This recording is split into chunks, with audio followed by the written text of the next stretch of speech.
ए बाबा 5 वर्ष भएको छैन, 3 दिन 4 दिन मात्रै भयो के, 4 दिन मात्रै भएको छ, 4 दिन मात्रै भयो, 4 दिन 5 वर्ष भएको छैन, 4 दिन मात्रै भएको छ, 17 वर्ष भएको छैन। 17 वर्षको कुरामा माथि लाग्नुहुन्छ त? तपाईको 20 वर्षको कुरामा माथि अहिले एक्लै लाग्दैन हुन्छ त? मलाई काम गर्न दिनु पर्यो नि त। मलाई तपाई यतिखेर हेर्दै हुनुहुन्छ त्रिशुली खबर टिभी। 24 घण्टा ताजा खबरको लागि हाम्रो च्यानललाई सब्स्क्राइब गर्नुहोला, नजिक रहेको बेल आइकनलाई दबाई हामीसँग जोडिनुहोला। प्रचण्ड र माधव कुमार नेपाललाई नेकपा एमाले प्रधानमन्त्रीको अफर गरेको छैन। छविलाल विश्वकर्मा।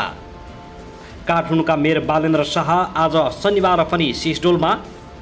नेपाली कांग्रेसप्रति तितो पोखिरहेका प्रचण्डलाई खुमलटार पुगेर भेटे गृहमन्त्री बालकृष्ण खाँडले। निर्वाचन समीक्षा गर्न नेकपा एकीकृत समाजवादीको सचिवालय बैठक सुरु। माओवादी अध्यक्ष प्रचण्ड र गृहमन्त्री बालकृष्ण खाँडबीच यस्तो सहमति। निजगढ विमानस्थल निर्माण कोरेर रोकेर न्यायपालिकाले कार्यपालिकामाथि हस्तक्षेप गरेको मन्त्री प्रेम आलेको भनाई।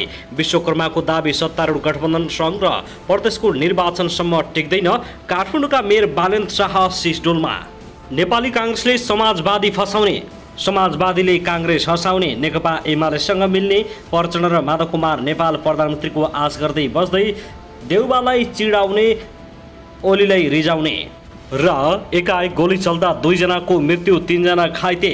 सिद्धू मुसेवालाको हत्यारा नेपालमा लुकेको आशंका। दिल्ली प्रहरीको विशेष टोली काठमाडौँमा उत्रियो। के नेपालमा लुकेको छ त सिद्धू मुसेवालाको हत्यारा? यसबारे जानकारी अब हेर्नुहोस् पूरा समाचार।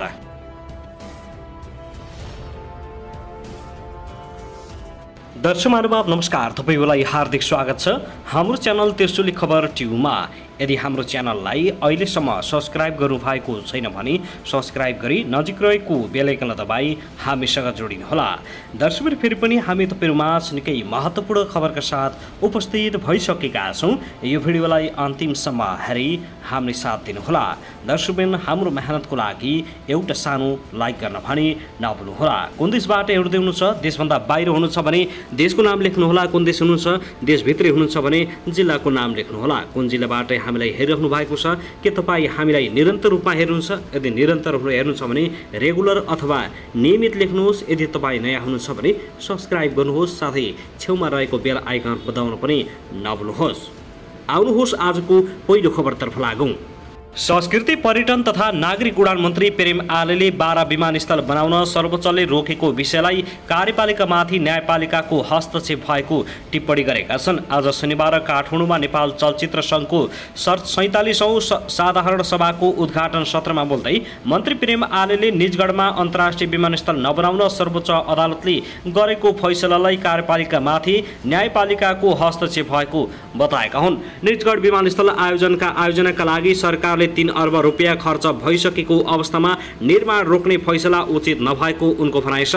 निजगढ विमानस्थल बने काठमाडौँको एयर ट्राफिकको चाप घटाउन सहयोग पुग्ने भन्दै काठमाडौँको चाप कम गर्न निजगढमा अन्तर्राष्ट्रिय विमानस्थल निर्माण गर्नुपर्ने बताएका छन्।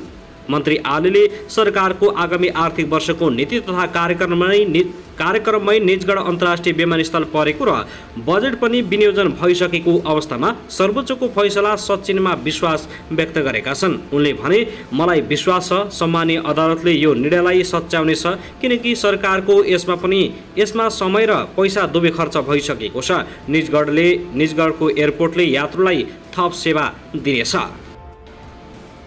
दर्शक महानुभाव, त्यसगरी जनता समाजवादी पार्टीका संघीय परिषद अध्यक्ष डा बाबुराम भट्टराईले सत्ता गठबन्धनका दलहरूले इमान्दारिता नदेखाउँदा स्थानीय चुनावमा आफूहरूले अपेक्षित परिणाम प्राप्त गर्न नसकेको बताएका छन्।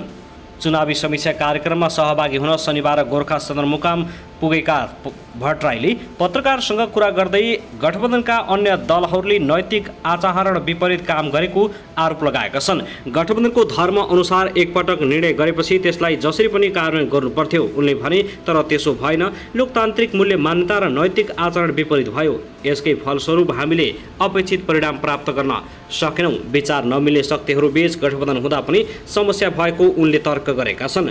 नेपाली कांग्रेसका सभापति तथा प्रधानमन्त्री शेरबहादुर देउबा देउवा र माओवादी अध्यक्ष पुष्पकमल दाहाल प्रचण्डसँग गोर्खाको स्थानीय तह भागबण्डामा सहमति गरे पनि काङ्ग्रेसकै कारण कार्यान्वयन हुन नसकेको भट्टराईको भनाइ छ। गोर्खाको 11 स्थानीय तहमध्ये काङ्ग्रेसलाई 5, माओवादीलाई 4 र जसपालाई 2 भनेर मैले फर्मुला निकाले। शेरबहादुर र प्रचण्डजीले पनि हुन्छ भन्नुभएको थियो, तर काङ्ग्रेसका साथीहरूले के बुद्धि बिग्रियो मान्नु भएन, भट्टराईले भने।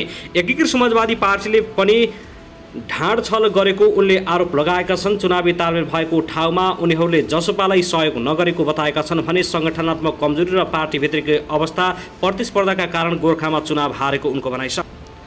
दर्शक महानुभाव, त्यसगरी यता भने प्रधानमन्त्री एवं नेपाली काङ्ग्रेसका सभापति शेरबहादुर देउवा र लोकतान्त्रिक समाजवादी पार्टीका अध्यक्ष महन्त ठाकुर बीच भेटवार्ता भएको छ। शनिबार दिउँसो पार्टीको केन्द्रीय कार्यकारिणी समितिको बैठक सकिए लगतै अध्यक्ष महन्त ठाकुर प्रधानमन्त्री देउवालाई भेट्न प्रधानमन्त्री निवास बालोटार पुगेका हुन्। दुई नेताबीच सङ्घ र प्रदेशको आगामी निर्वाचनमा कसरी जाने भन्ने बारेमा छलफल केन्द्रित हुने लोकतान्त्रिक समाजवादी पार्टीका केन्द्रीय कार्यकारिणी सदस्य केशव झाले जानकारी दिएका छन्।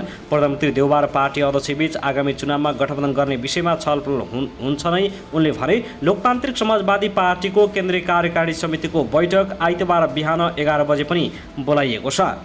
बिजुली बजार स्थित पार्टीको केन्द्रीय कार्यालयमा बस्ने बैठकमा स्थानीय तहको निर्वाचनको समीक्षा गरी आगामी सङ्घ र प्रदेशको निर्वाचनको आन्तरिक तयारीको बारेमा विस्तृत छलफल हुने केन्द्रीय कार्यकारिणी सदस्य केशव झाले बताएका हुन्।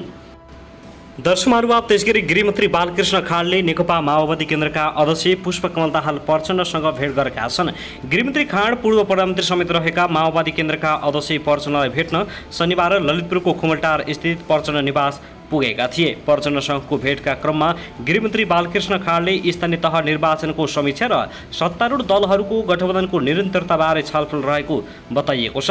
यससँगै सँगै संसदमा पेश भएको आर्थिक बजेट सरकारले संसदमा पेश गर्न लागेको विभिन्न विधेयकबारे छलफल भएको मन्त्री खाँडको सचिवालयले जानकारी दिएको छ। सरकारले प्रतिनिधि सभाको जारी अधिवेशनमा राजनीतिक दलहरूबीचको सहमतिमा नागरिकता विधेयक पेश गर्ने तयारी गरिरहेको भन्दै मन्त्री खाँडले प्रचण्डसँग परामर्श गरेका थिए।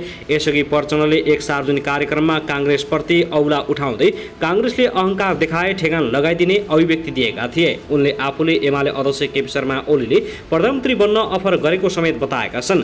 प्रचण्डको उक्त अभिव्यक्तिपछि वाम एकताको कुरा चर्चामा आएको हो, तर नेकपा एमालेका नेताहरूले भने एमाले कसैलाई पनि प्रधानमन्त्रीको अफर नगरेको स्पष्टीकरण दिएको छ।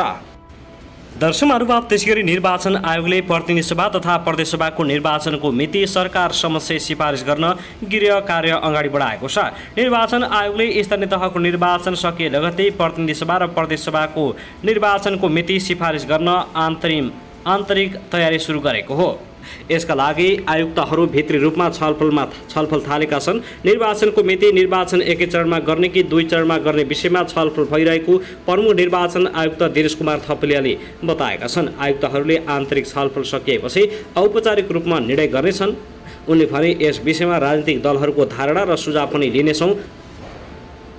आयुक्तहरू निर्वाचन मिति विषयमा छलफल गरी सरकार समक्ष सिफारिस गरिने उनको भनाइ छ। प्रतिनिधि सभा र प्रदेश सभा सदस्यको निर्वाचन सम्बन्धी कानुनमा आयोगसँग परामर्श सरकारले निर्वाचनको मिति तोक्ने प्रावधान रहेको छ। संविधानमा प्रतिनिधि सभा र प्रदेश सभाको कार्यकाल निर्वाचन भएको मितिदेखि 5 वर्ष कार्यकाल भनेको छ। प्रतिनिधि सभा र प्रदेश सभाको निर्वाचनमा 2074 साल मङ्सिर 10 र 21 गते भएको थियो। प्रतिनिधि सभा र प्रदेश सभा सदस्य निर्वाचन ऐनको आधारमा निर्वाचित भएको अवधिबाट कार्यकाल 5 वर्ष भनेकाले आयोगले मङ्सिर 22 गतेलाई कार्यकाल सकिने दिन भनेको छ।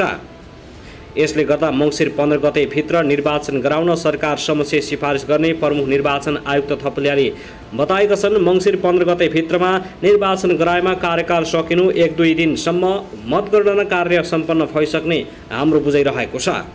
आयोगले प्रतिनिधि सभा र प्रदेश सभा निर्वाचन 2 चरणमा गर्ने गरी तयारी अगाडि बढाएको छ। 10 मङ्सिरभित्रै निर्वाचन सम्पन्न गर्ने गरी कार्तिक अन्तिममा एउटा मिति र मङ्सिर पहिलो साता अर्को मितिमा निर्वाचन गर्न सकिने आयोगको भनाइ छ। आयोगले 15 मङ्सिर उता हिमाली तथा पहाडी जिल्लामा निर्वाचन गर्न सम्भव नहुने भएकाले 10 मङ्सिर अघि नै निर्वाचन गर्न सकिने गरी सरकारलाई सुझाव दिएको छ। राजनीतिक दलहरूले पनि प्रतिनिधि सभा र प्रदेश सभा निर्वाचनका विषयमा अनौपचारिक संवाद बढाएका छन्। स्थानीय तह निर्वाचन सकिए लगतै सत्तारूढ दलदेखि प्रतिपक्षमा रहेका दलसम्म प्रतिनिधि सभा र प्रदेश सभा निर्वाचनका लागि तयार भएका हुन्। सत्तारूढ गठबन्धन आबद्ध दलबीच त चुनावी तिथिमितिबारे छलफल झनै तीव्र बन्दै गएको छ। प्रधानमन्त्रीको सरकारी निवास बालुटारमा गत मङ्गलबार बसेको गठबन्धनको बैठकमा कार्तिक अन्तिम वा मङ्सिर 10 भित्र निर्वाचन सम्पन्न गर्ने विषयमा छलफल भएको थियो।